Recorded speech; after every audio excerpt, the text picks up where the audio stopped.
Good evening, my dear students, and welcome to this session of Akash Byju's NEET YouTube channel. आज के इस session के अंदर हम करने वाले हैं अमीन्स के केमिकल रिएक्शंस के बारे में। देखो, अमीन्स चैप्टर है तो बहुत छोटा, लेकिन बहुत इंपॉर्टेंट है क्योंकि यहाँ से क्वेश्चन जरूर आते हैं और साथ ही साथ अमीन्स चैप्टर के क्वेश्चन को हम किसी और चैप्टर का क्वेश्चन भी मान सकते हैं। तो प्लीज अंडरस्टैंड, अमीन्स चैप्टर और उसके केमिकल रिएक्शन बहुत ही ज्यादा इंपॉर्टेंट है। My name is Anup Vashisht. I am your chemistry educator for this channel. तो हमारे साथ जुड़ते हुए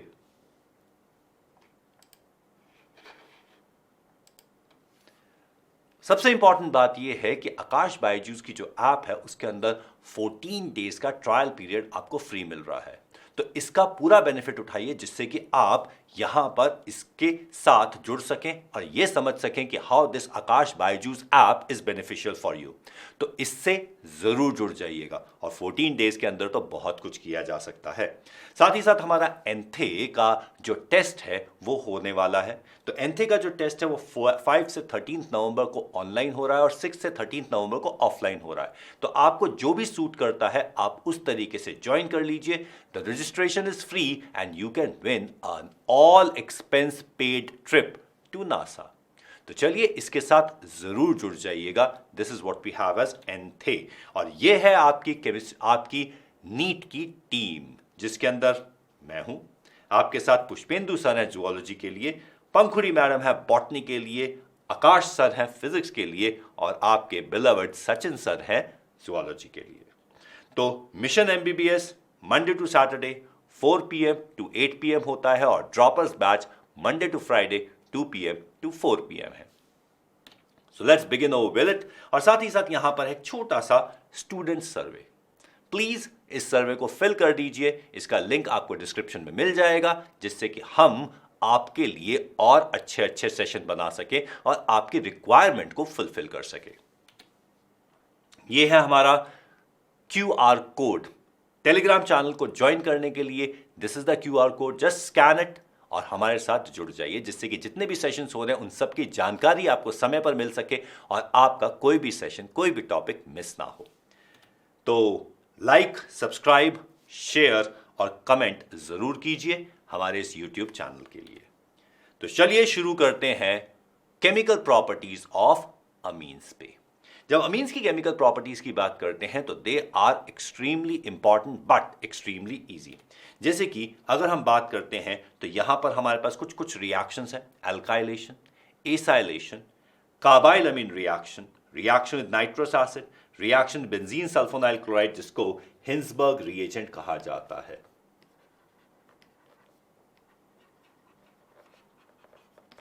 this is what we call as Hinsberg's reagent.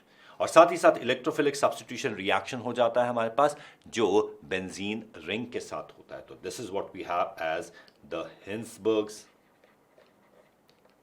Reagent. Okay, now तो चलिए बात करते हैं एल्काइलेशन रिएक्शन की। Alkylation reaction of amines. अब एक सीधी सी बात यह है कि एल्काइलेशन रिएक्शन होता क्या है। एल्काइलेशन रिएक्शन में हमारे पास एल्काइल ग्रुप अटैच हो जाता है। मोस्ट ऑफन ये अल्काइलेशन रिएक्शन हमारे साथ होता है अल्काइल हैलाइड से। अल्काइल हैलाइड को यूज कर लिया जाए तो अल्काइल हैलाइड से यहां पर हैलोजन सब्स्टिट्यूट होकर कोई और ग्रुप जुड़ जाता है। इस केस में नाइट्रोजन जुड़ जाता है। जैसे कि हमारे पास ये एक प्राइमरी अमीन है। प्राइमरी अमीन को अगर एक अल्काइल ब्रोमाइड के साथ ट्रीट किया जाए तो this is capable of giving us the secondary amine. तो यहां पे हमारे पास सेकेंडरी अमीन बन जाता है and we are able to get the product.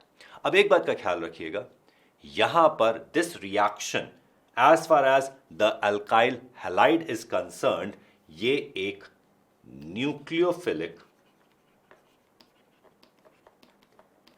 Substitution reaction है।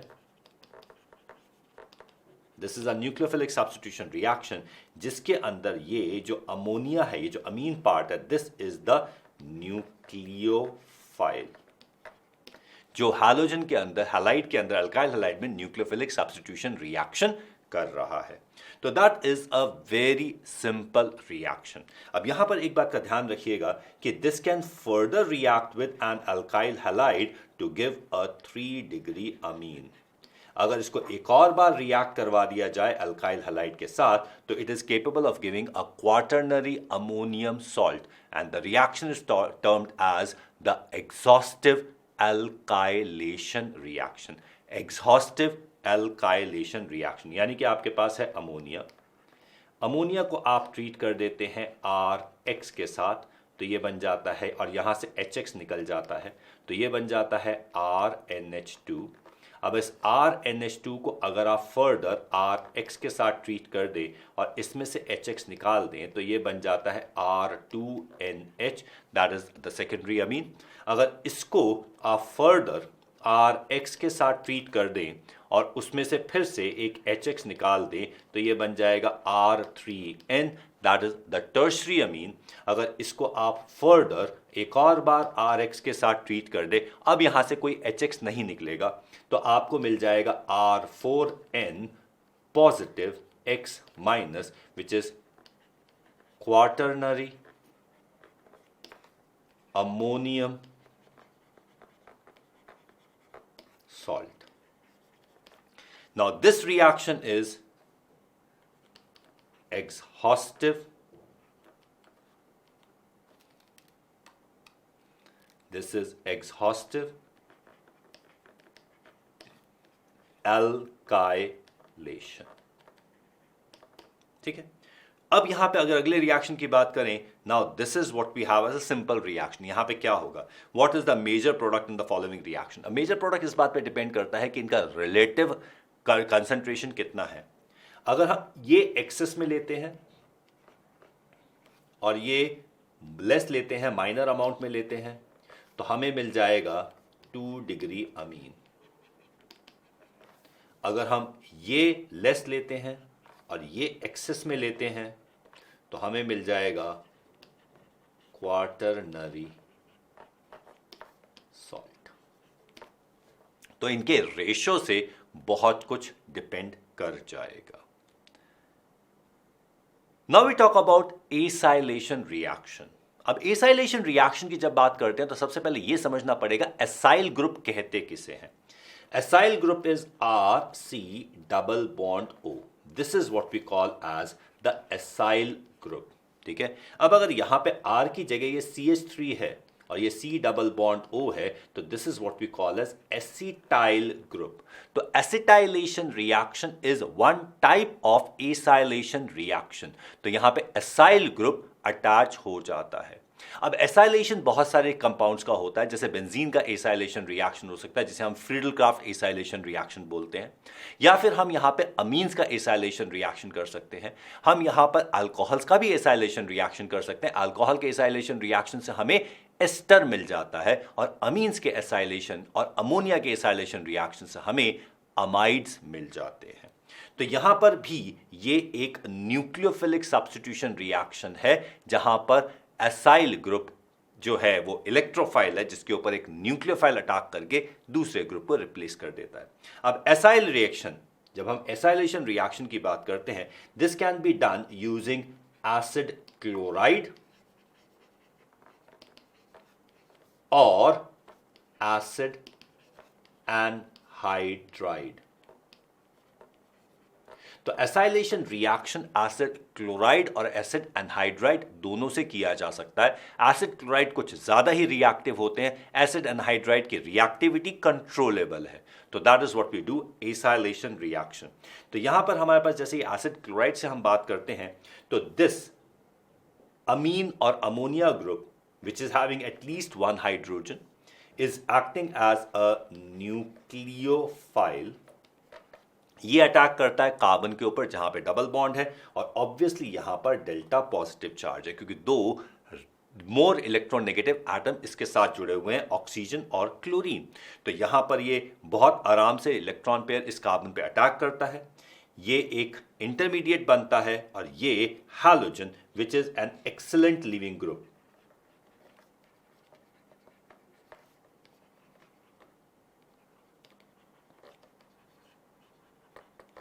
ये यहां से निकल जाता है। तो हैलोजन निकल जाता है और हमें ये अमाइड मिल जाता है। तो that is what we have as a simple acylation reaction in which the primary और सेकेंडरी और ammonia can react to give amides. तो ये हमारे पास हो जाता है प्रिपरेशन फॉर अमाइड्स, है ना। Okay, the treatment of acyl halides, यहां पे अब एक और चीज कर लें, और anhydride with ammonia or amines is a very general reaction for the preparation of amides. ठीक है, the reaction is highly exothermic and must be carefully controlled by cooling or dilution. तो ये रिएक्शन बहुत आसानी से हो जाता है। अब एक बात का ध्यान रखना, जैसे हमने एसाइलेशन रिएक्शन की बात की, उसी तरीके से हम बेंजोइलेशन की भी बात कर सकते हैं। देखो, बेंजोइलेशन रिएक्शन भी एसाइलेशन रिएक्शन का ही पार्ट है, फर्क सिर्फ इतना है कि वहां पे बेंजोइल क्लोराइड यूज किया जाता है इंस्टेड ऑफ एसाइल क्लोराइड। तो यहां पे हमारे पास ये बेंजोइलेशन रिएक्शन भी हो सकता है।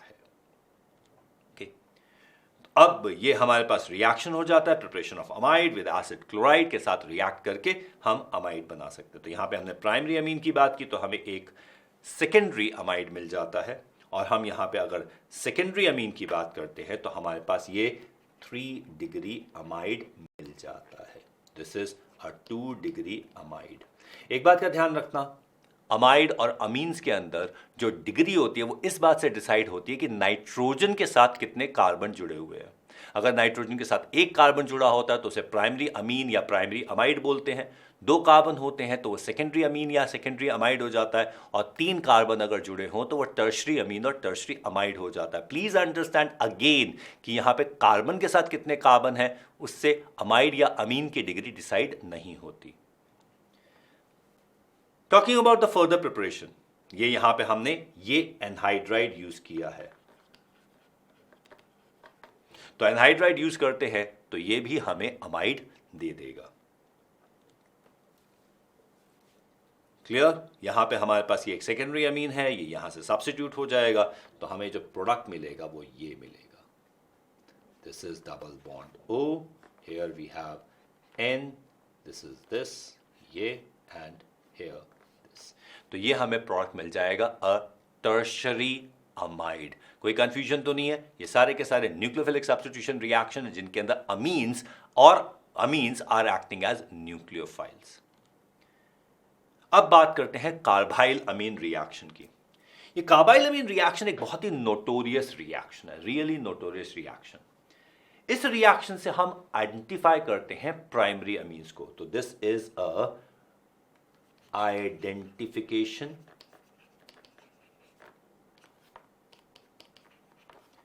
reaction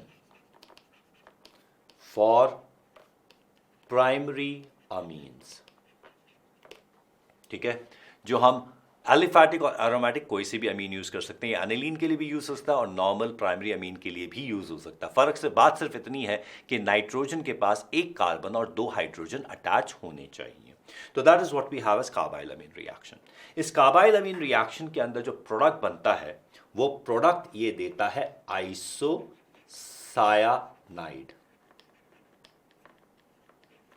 आइसोसाइनाइड, अब एक बात का ख्याल रखिएगा, isocyanides are much more poisonous than cyanides, और फर्दर इन कंपाउंड्स की स्मेल बहुत ही ऑब्नॉक्शियस होती है, बहुत ही गंदी स्मेल होती है। मतलब कि हम क्लोरोफॉर्म यूज कर रहे हैं, अमीन स्मेल कर रहे हैं, वो भी कोई बहुत अच्छे स्मेलिंग, क्लोरोफॉर्म तो खैर स्वीट स्मेलिंग होता है, लेकिन amines they have a fishy smell, गंदी सी स्मेल होती है। लेकिन ये जो हमारे पास कंपाउंड बनता है वो तो किसी भी बुरी स्मेल के लिमिट्स को क्रॉस कर जाता है। You can not stand in that particular place जहां पे कार्बाइल अमीन रिएक्शन किया गया हो।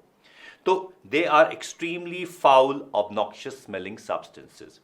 तो ये एक कार्बाइल अमीन रिएक्शन है। यहां पर हमारे पास जो प्राइमरी अमीन है, इस प्राइमरी अमीन का रिएक्शन करवाया जाता है CHCl3 के साथ in presence of potassium hydroxide. यहां पे पोटेशियम हाइड्रोक्साइड यूज किया जा सकता है, सोडियम हाइड्रोक्साइड भी यूज किया जा सकता है।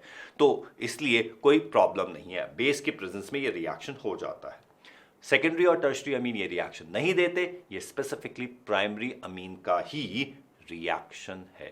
तो that's what we have as carbyl Amin reaction. और जो प्रोडक्ट हमें मिलता है दैट इज RNC, जिसे आइसोसायानाइड सायानाइड या कार्बाइल अमीन कहते हैं। तो the carbylamine is the product in the carbyl Amin reaction. ये इस रिएक्शन का सीधा सीधा मेथड है और आराम से ये प्रोडक्ट बन जाता है। कभी एक बात का ध्यान रखिएगा, जो एक ट्रेंड चल गया है वो ये कि वो रिएक्शन के अंदर के स्टोइकियोमेट्रिक कोएफिशिएंट पूछ लेते हैं। तो ये हमारे पास सीधा सीधा एक बैलेंस्ड रिएक्शन है, तो there is a possibility they may ask you the stoichiometric coefficient of potassium hydroxide. तो पोटेशियम हाइड्रोक्साइड का स्टोइकियोमेट्रिक कोएफिशिएंट इस रिएक्शन में 3 है। Is that okay? तो ये हमारे पास बेंजीन कार्बाइल अमीन है और ये हमारे पास अल्काइल कार्बाइल अमीन है। तो that is what we have as the reaction. अगर इसके रिएक्शन के मैकेनिज्म की बात की जाए तो मैकेनिज्म कुछ इस तरीके से होता है। हमारे पास है एक कार्बन, ये क्लोरोफॉर्म, तो हमारे पास है CHCl3। ये जो CHCl3 है ये सबसे पहले OH माइनस के साथ रिएक्ट करता है, बेस के साथ।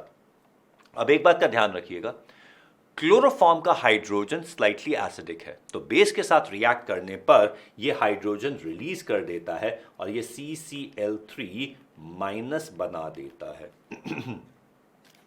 अब जब हम CCl3 माइनस की बात करते हैं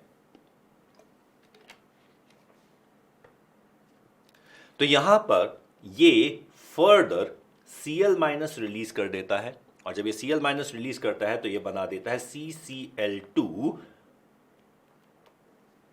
with a electron pair. Yes, यहां पर एक इलेक्ट्रॉन पेयर भी है और ये एक एम्प्टी ऑर्बिटल भी है। इसे कहा जाता है डाइक्लोरोकार्बीन। Now this dichlorocarbene is actually an electrophile. This is an electrophile. ये एक इलेक्ट्रॉन लविंग ग्रुप है, इसके पास एम्प्टी ऑर्बिटल है। अब ये इलेक्ट्रोफाइल अमीन के साथ रिएक्ट कर जाता है। अमीन के पास इलेक्ट्रॉन पेयर है, यहां पे हमारे पास है CCl2, ये एम्प्टी ऑर्बिटल। तो ये इलेक्ट्रॉन क्लाउड यहां अटैक करता है, it gives us RNH। This nitrogen gets a positive charge, ये C, यहां पे Cl है, ये Cl है, यहां पे इलेक्ट्रॉन पेयर आ जाता है और साथ ही साथ carbon gets a negative charge. तो this is what we have as the reaction. अब यहां पे जब इस रिएक्शन की बात की जाती है, अब आगे क्या होता है, ये हाइड्रोजन रिलीज हो जाता है, ये इलेक्ट्रॉन पेयर इस जगह पे आ जाता है, ठीक है, नहीं, ये हाइड्रोजन यहां से रिलीज हो जाता है, ये क्लोरीन निकल जाता है and we get RNHCl along with empty orbital and lone pair। अब ये नाइट्रोजन फिर से यहां अटैक करता है, ठीक है, ये HCl फिर से निकल जाता है and we get RNC negative positive. This is how we get a carbyl amine. ये बहुत डिटेल मैकेनिज्म नहीं है लेकिन इतना हमारे लिए काफी है। So that's what we have as carbyl amine. तो अब यहां पे अगर हम बात करते हैं, this is a 1 degree amine, this is a 2 degree amine। 1 degree and 2 degree amine can actually be differentiated by the carbyl amine. तो कार्बाइल अमीन रिएक्शन हमें 1 डिग्री और 2 डिग्री अमीन में डिस्टिंग्विश करने में हेल्प कर देता है। अब ये बाकी रिएक्शन अगर आइडोफॉर्म टेस्ट की बात की जाती है तो ये तो हमारे लिए एल्डिहाइड के लिए और कीटोन के लिए यूज हो जाते हैं। Cold KMnO4 is oxidising, doesn't work. Br2H2O doesn't work here. वो अमाइड में हॉफमैन ब्रोमाइड डिग्रेडेशन के तौर पे यूज किया जा सकता है, ये यहां पे यूज नहीं होगा। जब हम रिएक्शन विद नाइट्रस एसिड की बात करते हैं तो रिएक्शन विद नाइट्रस एसिड एक बहुत ही इंपॉर्टेंट रिएक्शन है अमीन्स का। प्राइमरी सेकेंडरी अमीन्स ये रिएक्शन देते हैं, टर्शरी अमीन नहीं देते। अगर एलिफैट ये एरोमेटिक हो तो एरोमेटिक के अंदर बेंजीन रिंग का रिएक्शन हो जाता है। तो ये प्राइमरी सेकेंडरी और टर्शरी अमीन्स को डिफरेंशिएट करने के लिए भी यूज किया जा सकता है। तो ये नाइट्रस एसिड के साथ रिएक्ट कर जाता है। अब यहां पे जब हम नाइट्रस एसिड की बात करते हैं तो नाइट्रस एसिड को बना के नहीं रखा जाता, ये एक अनस्टेबल एसिड है। तो यहां पर हमारे पास है सोडियम नाइट्राइट, इसे हम रिएक्ट करवा देते हैं HCl के साथ, तो ये बना देता है NaCl along with HNO2. Now this HNO2 is called the nitrous acid. Nitrous acid की अगर हम रिएक्शन की बात करते हैं, स्ट्रक्चर की बात करते हैं, तो this is the structure of nitrous acid, जहां पे नाइट्रोजन के पास लोन पेयर भी है लेकिन उसके पास वैकेंसी भी है क्योंकि उसके साथ 2 इलेक्ट्रोनेगेटिव एटम जुड़े हुए हैं। So this nitrogen is actually an electrophile. तो nitrogen acts as an electrophile in the nitrous acid. ठीक है, अब यहां पर हमारे पास इसके रिएक्शन के अगर हम छोटे से मैकेनिज्म की बात करें तो यहां पर ये नाइट्रोजन R हमारे पास N है, ठीक है, ये हमारे पास 2 बॉन्ड्स हैं, तो ये इलेक्ट्रॉन पेयर अटैक कर जाता है HONO के नाइट्रोजन पर। ठीक है, ये यहां पर अटैक करता है। अगर हमारे पास प्राइमरी एरोमेटिक अमीन्स हो तो प्राइमरी एरोमेटिक अमीन्स डायाजोनियम क्लोराइड बना देती हैं, डायाजोनियम सॉल्ट बना देती हैं। ठीक है, ओके, और इस रिएक्शन को डायाजाटाइजेशन रिएक्शन कहा जाता है। ठीक है, डायाजोटाइजेशन रिएक्शन, ये है बेंजीन डायाजोनियम क्लोराइड। ये जो हमारे पास सॉल्ट है that is not very stable, तो इसीलिए इस टेम्परेचर को यहां पे 0 से 5 डिग्री सेल्सियस के बीच में किया जाता है, जिससे कि ये इतना स्टेबल तो हो जाए कि हम बाकी रिएजेंट डालकर इसके साथ रिएक्शन कर पाएं। तो that is what we have as diazotisation reaction. ठीक है, अब जो प्राइमरी एलिफेटिक अमीन है ये भी डायाजोनियम सॉल्ट बनाते हैं, but this diazonium salt is highly unstable. तो इसके अंदर अगर टेम्परेचर आप कम भी कर देंगे तो भी इसका कुछ होने वाला नहीं है, ये रुकने वाला नहीं है। तो यहां पर इसमें डायाजोनियम सॉल्ट बनते ही वो डिकम्पोज होकर अल्कोहल में कन्वर्ट हो जाता है। तो this it gives alcohol, nitrogen gas and other by products. Major product alcohol ही बनता है। तो this becomes a method of preparation of alcohols from primary amine. तो यहां पर है preparation of alcohol from primary amine. So that is what we have as reaction with nitrous acid of aliphatic primary amines. जब हम secondary aliphatic और aromatic amines की बात करते हैं तो यहां पर यह रिएक्शन कंप्लीशन तक नहीं जाता, बीच में रुक जाता है क्योंकि इसके पास एक हाइड्रोजन कम है। तो यहां पर ये N नाइट्रोसो अमीन्स बन जाते हैं। ठीक है, so this is what we get as N nitroso amines.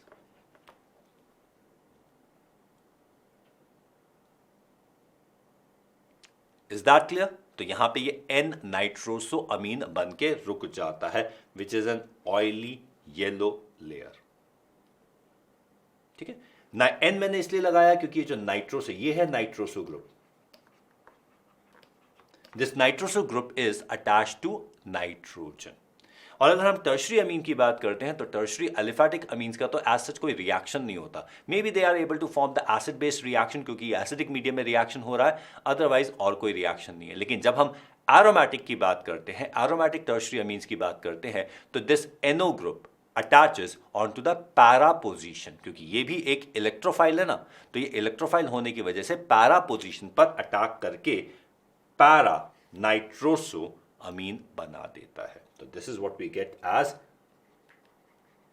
Para nitroso aniline और the compound. Is it okay?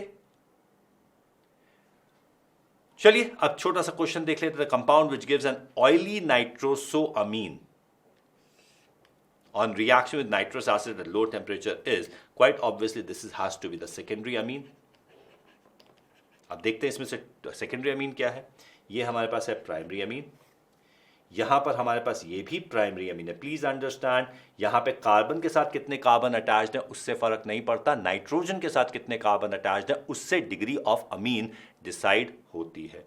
तो दैट्स व्हाट वी फाइंड कि यहां पर ये है हमारे पास प्राइमरी अमीन, ये है सेकेंडरी अमीन, क्योंकि यहां पर इस नाइट्रोजन के साथ 2 कार्बन अटैच्ड है and this becomes a 3 degree amine. तो answer turns out to be C where it is a secondary amine. ठीक है, अब ये तो हमने बात की अमीन्स की, अब बात करते हैं हिंसबर्ग्स टेस्ट की। सबसे पहले हमें हिंसबर्ग्स रिएजेंट की बात करनी पड़ती है।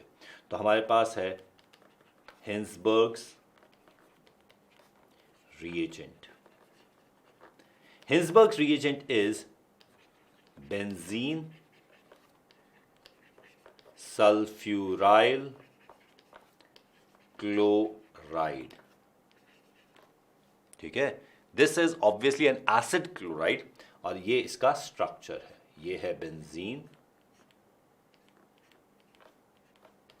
ये है सल्फ्यूराइल और ये है क्लोराइड। तो this is benzene sulphuryl chloride.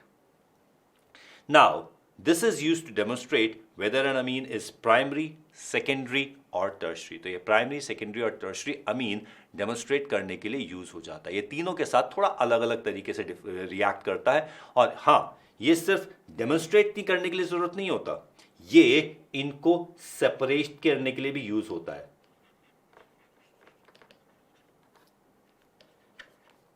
1 degree, 2 degree and 3 degree amine, तो ये सेपरेशन के लिए भी यूज हो जाता है। तो हमारे पास है बेंजीन और बेंजीन सल्फोनाइल क्लोराइड को शेक करते हैं एक्सेस ऑफ KOH के साथ और हमें प्रोडक्ट क्या मिलता है? ये है हमारे पास बेंजीन सल्फोनाइल क्लोराइड, ये है हमारे पास हिंसबर्ग्स रिएजेंट और ये बिल्कुल एसिड क्लोराइड के तरीके से ही रिएक्ट करता है। तो प्राइमरी अमीन रिएक्ट करते हैं बेंजीन सल्फोनाइल क्लोराइड के साथ to form an substituted benzene sulphonamide. तो यहां पे हमारे पास है PHSO2Cl, इसे हम रिएक्ट करवा देते हैं H2NR के साथ। This is what we have as the primary amine. Primary amine के साथ रिएक्ट करते हैं, इसके अंदर से HCl निकल जाता है और हमें मिल जाता है PHSO2, यहां पर हमारे पास है NHR। ठीक है, अब ये जो हाइड्रोजन है ना, ये एक एसिडिक हाइड्रोजन है। क्यों? क्योंकि ये नाइट्रोजन के साथ हाइड्रोजन अटैच्ड है, साथ में सल्फर के पास 2-2 ऑक्सीजन अटैच्ड है जो नाइट्रोजन के इलेक्ट्रॉन पेयर को अपनी तरफ खींच के नाइट्रोजन के नेगेटिव चार्ज को काफी हद तक स्टेबलाइज कर देते हैं। देखो एक बात का ध्यान रखना, नेगेटिव चार्ज को जो भी खींचेगा और नेगेटिव चार्ज को जो भी कम करेगा वो नेगेटिव चार्ज की स्टेबिलिटी को बढ़ा देगा। तो यहां पर अब ये एसिडिक है, तो इसको अगर आप NaOH के साथ ट्रीट कर दो तो this forms PHSO2N-R, this is Na+ and this is soluble. तो primary amines react with Hinsberg's reagent, that is benzene sulfonyl chloride, to form a product which is soluble in sodium hydroxide. So that is the first reaction. Okay? अब बात करते हैं secondary की। ये हमारे पास primary का reaction है, तो this is water soluble salt clear solution. अब बात करते हैं सेकेंडरी अमीन की। ठीक है, ये हमने बता दिया था कि यहां पे hydrogen is attached to nitrogen and it is easily replaced, it becomes a, बहुत आराम से ये स्टेबिलिटी बना देता है। तो this is what we have as acidic hydrogen. अब बात करते हैं सेकेंडरी अमीन की। जब सेकेंडरी अमीन के रिएक्शन की बात की जाती है तो व्हाट वी फाइंड इज कि ये HCl निकल जाएगा, नॉर्मली निकलता है, और यहां पर ये कंपाउंड बन जाता है। अब यहां पर there is no acidic hydrogen. जब ये कोई एसिडिक हाइड्रोजन नहीं है तो यहां पर अगर इसमें पोटेशियम या सोडियम हाइड्रोक्साइड डाला जाए तो दिस विल नॉट डिसॉल्व। तो कितना आसान सा तरीका है कि अगर हमारे पास प्राइमरी और सेकेंडरी अमीन का एक मिक्सचर है तो उसके अंदर आप हिंसबर्ग्स रिएजेंट डाल दीजिए। हिंसबर्ग रिएजेंट डाल के वो कंपाउंड बना देगा, एक सल्फोनामाइड बना देगा, और उसके अंदर जब आप उसमें बेस डालोगे तो प्राइमरी अमीन का सल्फोनामाइड तो डिसॉल्व हो जाएगा और सेकेंडरी अमीन का डिसॉल्व नहीं होगा। Just filter it and separate it out. बाद में आप उसको एसिड हाइड्रोलिसिस करके प्राइमरी और सेकेंडरी अमीन को सेपरेट कर सकते हैं, निकाल सकते हैं। तो यहां पर हमारे पास ये आ गया। अब अगर हम टर्शरी अमीन की बात करें तो टर्शरी अमीन के साथ अगर रिएक्शन करवाएं तो बेंजीन सल्फोनाइल क्लोराइड टर्शरी अमीन के साथ रिएक्ट ही नहीं करेगा, क्योंकि टर्शरी अमीन के पास कोई रिप्लेसेबल हाइड्रोजन नहीं है। तो सीधी सी बात है 3 degree amines do not react with Hinsberg's reagent. तो 3 degree amines do not react with Hinsberg's reagent. तो इस तरीके से प्राइमरी, सेकेंडरी और टर्शरी अमीन को सेपरेट करना आसान हो जाता है।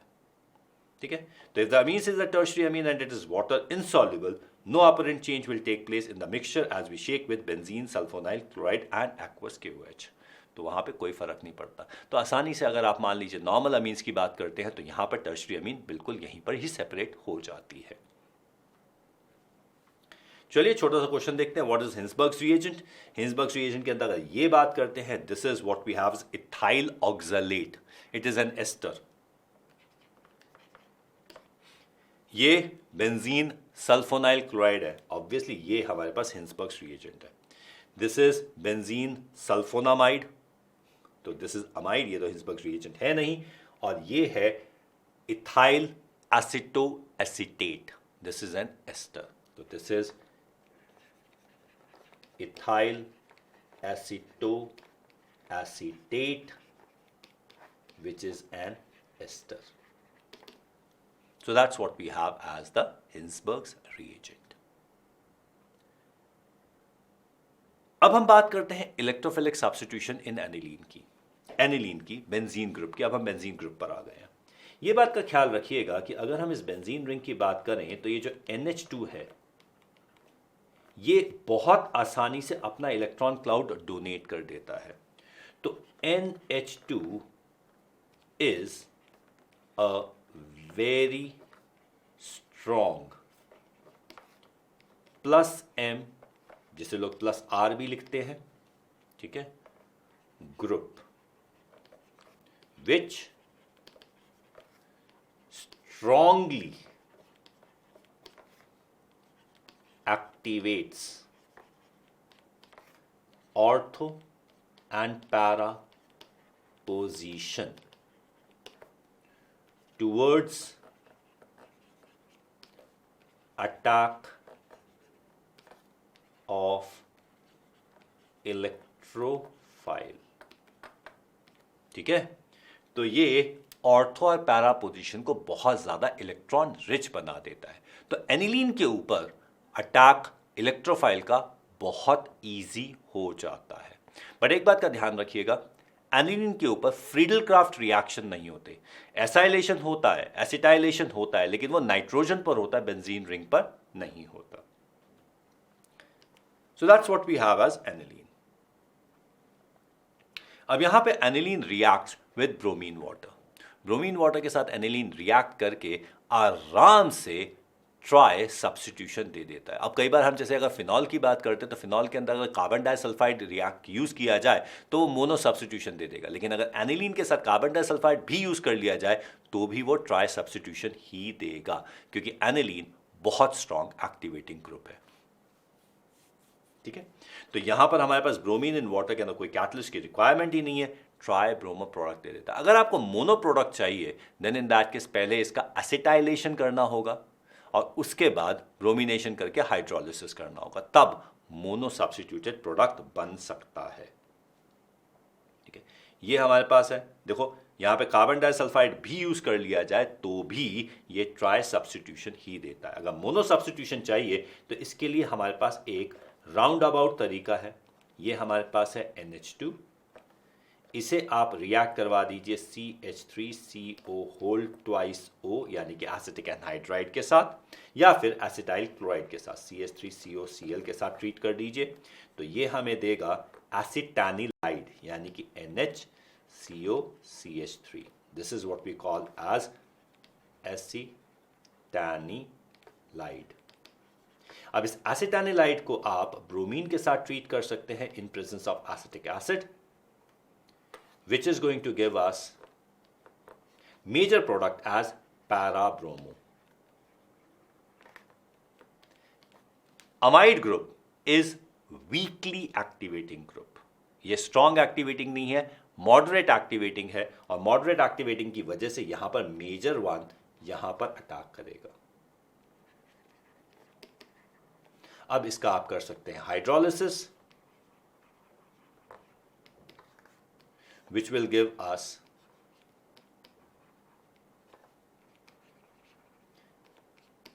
is that very clear? तो ये एक स्ट्रेट फॉरवर्ड रिएक्शन नहीं होगा, ये एक लंबा राउंड अबाउट रिएक्शन होगा जहां पे आप पैरा ब्रोमो एनिलीन बना सकेंगे।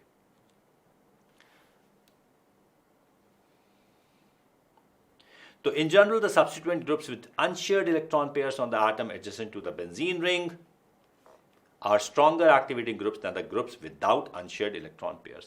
देखो यहां पर फिर सीधी बात आ गई ना, जनरलिटी की बात कर दी, तो जनरलाइजेशन आर जनरली रॉन्ग। और यहां पर भी वही बात आ जाती है कि अगर हम हैलोजेंस की बात करें तो हैलोजेंस के पास इलेक्ट्रॉन पेयर है और वो वीक नहीं, पुअर एक्टिवेटिंग ग्रुप है, वो एक्चुअली डीएक्टिवेट कर देते हैं। तो यहां पर हमारे पास है bromination reaction. The contribution of electron density to the benzene ring through resonance is generally stronger than through inductive effect. तो inductive effect की तो यहाँ पे हम बात नहीं कर रहे हैं, हम यहाँ पे मेसोमेरिक या रेजोनेंस इफेक्ट की बात करते हैं। ठीक है, ये हमारे पास जो आर्नियम आयन है that is stabilised by resonance and conjugation. तो बेंजीन रिंग के अंदर ये नाइट्रोजन इलेक्ट्रॉन पेयर डोनेट करके पॉजिटिव चार्ज को स्टेबलाइज कर देता है। ध्यान रखना ये इलेक्ट्रोफिलिक सब्स्टिट्यूशन रिएक्शन है।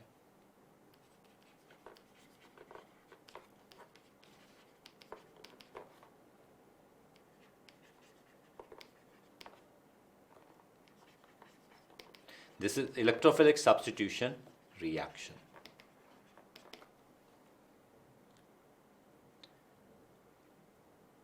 तो ये हमारे पास है एक ब्रोमीन लगाने का तरीका। अभी अभी समझाया था, यहां पर पूरा डिटेल में फिर से आ गया। यानी कि सबसे पहले ये रिएक्शन है acetylation,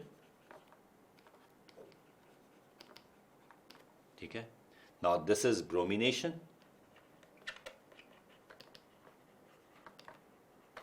and then it is hydrolysis to give para-bromoaniline.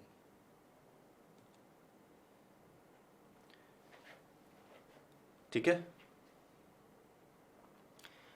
Diminish क्यों हो जाता है अमाइड्स और एस्टर्स का? यहां पे अगर हम मान लीजिए N की बात करते हैं और यहां पे C डबल बॉन्ड O की बात करते हैं और यहाँ पे R, तो प्लीज अंडरस्टैंड ये जो इलेक्ट्रॉन पेयर है वो ऑक्सीजन के इलेक्ट्रॉन ये डबल बॉन्ड के साथ भी कॉन्जुगेटेड है।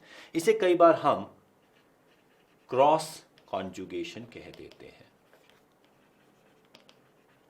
When two conjugated structures act opposite to each other, उसे क्रॉस कॉन्जुगेशन कहा जाता है। दोनों एक दूसरे के ऑपोजिट वर्क करें, यानी कि एक कॉन्जुगेशन होगा तो दूसरा नहीं हो पाएगा। तो यहां पर ये बेंजीन रिंग के साथ भी कर रहा है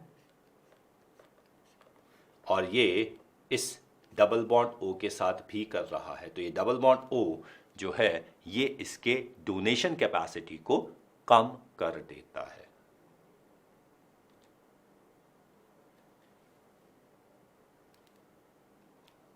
सो ये रहा रिड्यूस्ड ऑल्टरनेटिव रेजोनेंस पाथवे, जिसे मैंने आपको बताया क्रॉस कॉन्जुगेशन।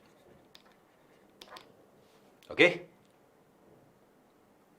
तो अमाइड्स और esters become less activating than the groups where the only resonance possibility involved donation of the electron density towards the benzene ring. ठीक है, रिएक्शन ऑर्थो और para position पे होता है और मेनली पैरा पर होता है। ठीक है, अब पूछ रहे हैं कि ऑर्थो पैरा डायरेक्टिंग ग्रुप कौन से हैं।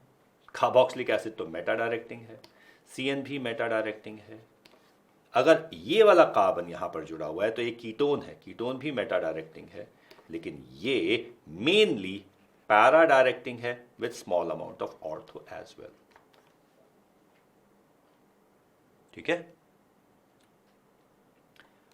The final product obtain in this reaction would be, यहां पे एसिटाइलेशन कर दिया हमने, तो एसिटाइलेशन करने के बाद जो प्रोडक्ट हमें मिलेगा वो ये मिलेगा, NHCOCH3। ये एसिटाइलेशन है, यहाँ पे हमारे पास है CH3। ठीक है। अब हम ब्रोमिनेशन करते हैं। अब एक बात का ख्याल रखना कि यहाँ पे पैरा पोजीशन ऑलरेडी ऑक्यूपाइड है। अगर पैरा पोजीशन ऑलरेडी ऑक्यूपाइड है तो ऑर्थो पोजीशन पर अटैक होता है। ऐसा नहीं है कि ऑर्थो पोजीशन पर अटैक नहीं होगा।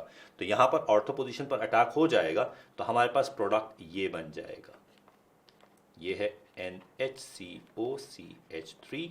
तो here we are going to get Br, यहां पर हमारे पास CH3 है। ठीक है। अब इसका अगर हाइड्रोलिसिस कर दिया जाए तो we are going to get here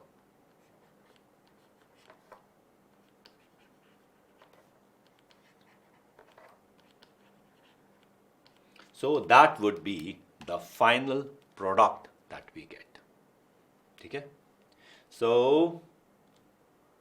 the product is this one, C। कोई दिक्कत? अब यहां पे हम बात करते हैं नाइट्रेशन रिएक्शन की। जब हम एनिलीन के नाइट्रेशन रिएक्शन की बात करते हैं तो ये एक बहुत ही पिक्यूलियर रिएक्शन बन जाता है, क्योंकि होता ये है कि हमारे पास है ये NH2,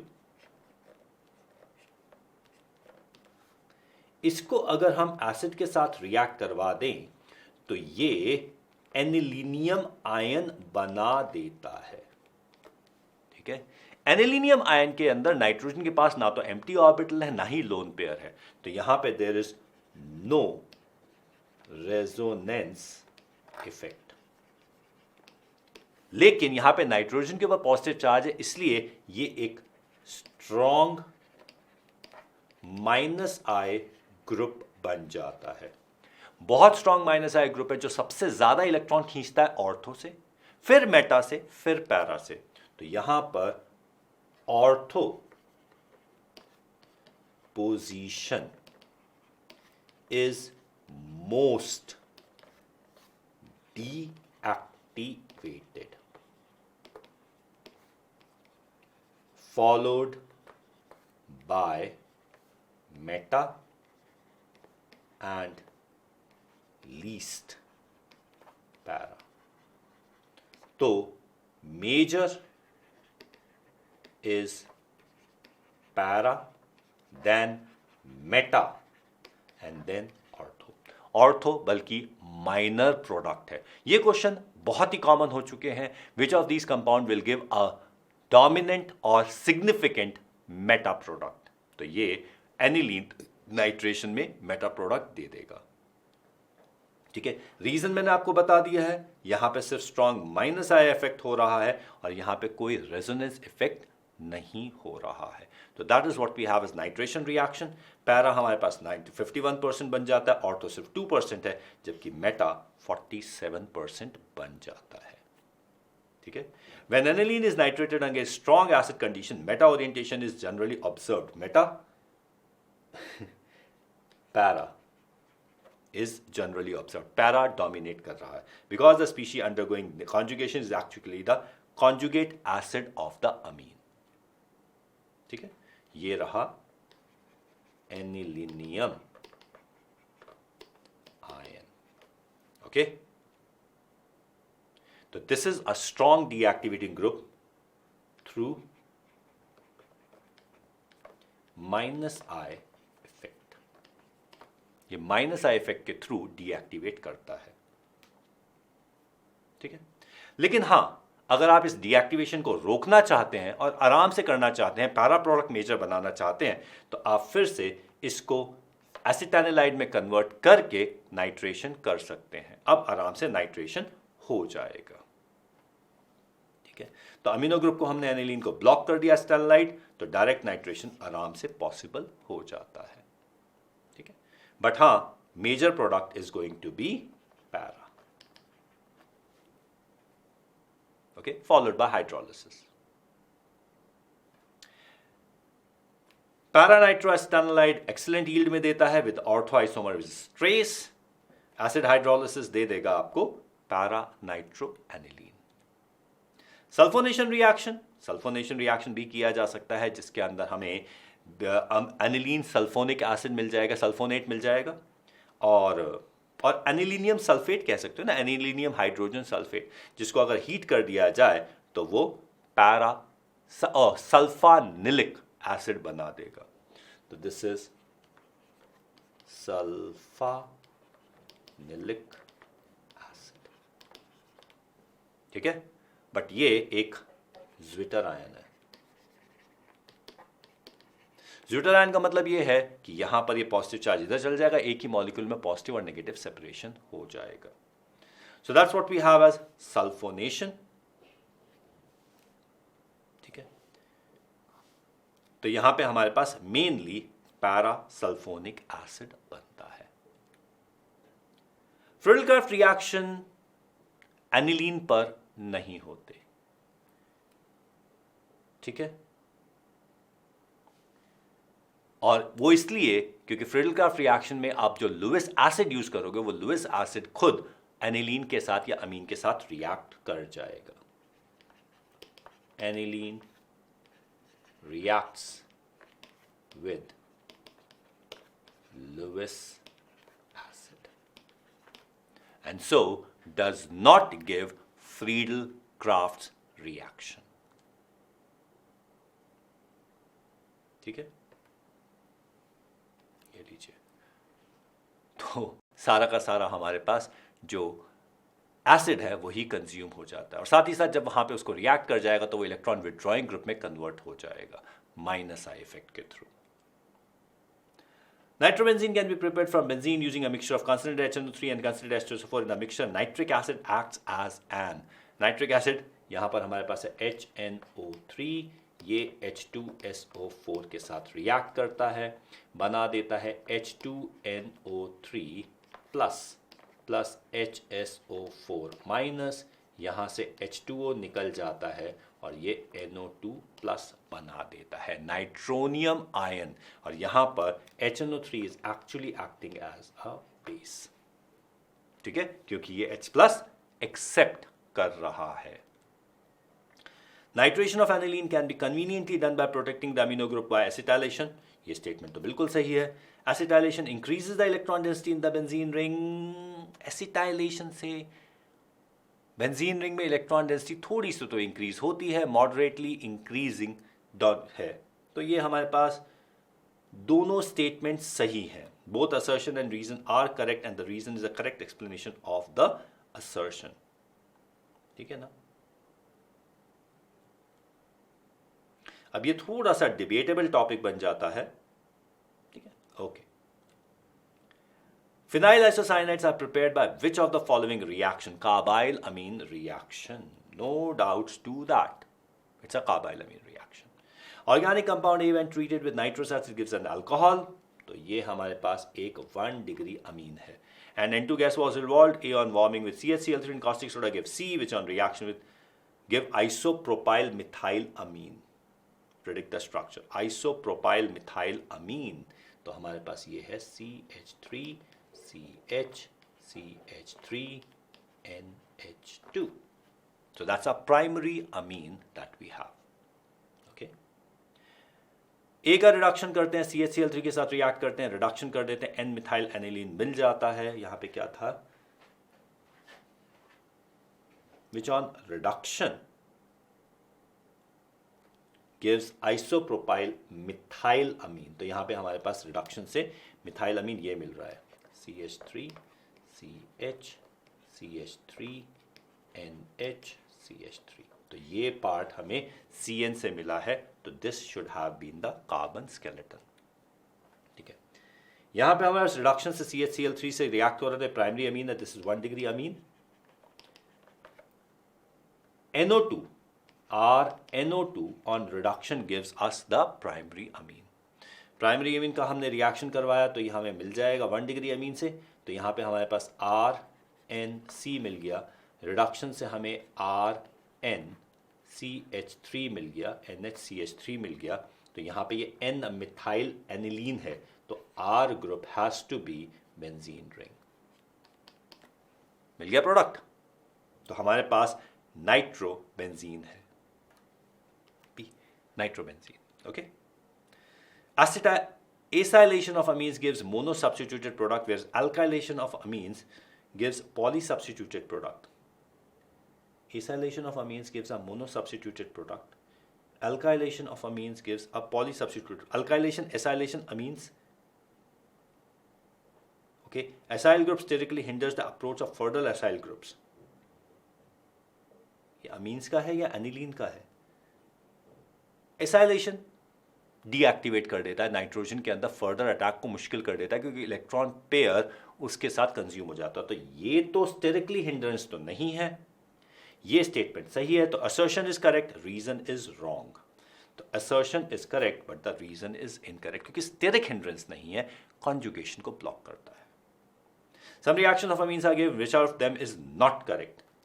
ये NaNO2 के साथ रिएक्ट करके बेंजीन डायज़ोनियम क्लोराइड नहीं बनाता ये, ठीक है, ये पैरा नाइट्रोसो बनाएगा, तो पहले ही रिएक्शन गलत है।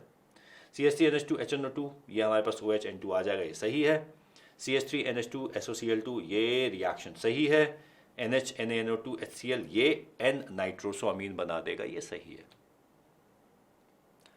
So that was the chapter. I hope आपको ये सारे रिएक्शन बहुत ढंग से समझ में आए होंगे। कमेंट्स में ज़रूर बताइएगा कुछ फास्ट या स्लो तो नहीं है। We are going to change the way, और रिवीजन ज़रूर कीजिएगा, इसके क्वेश्चंस भी ढंग से कर लीजिएगा। Okay then, all the best, take care.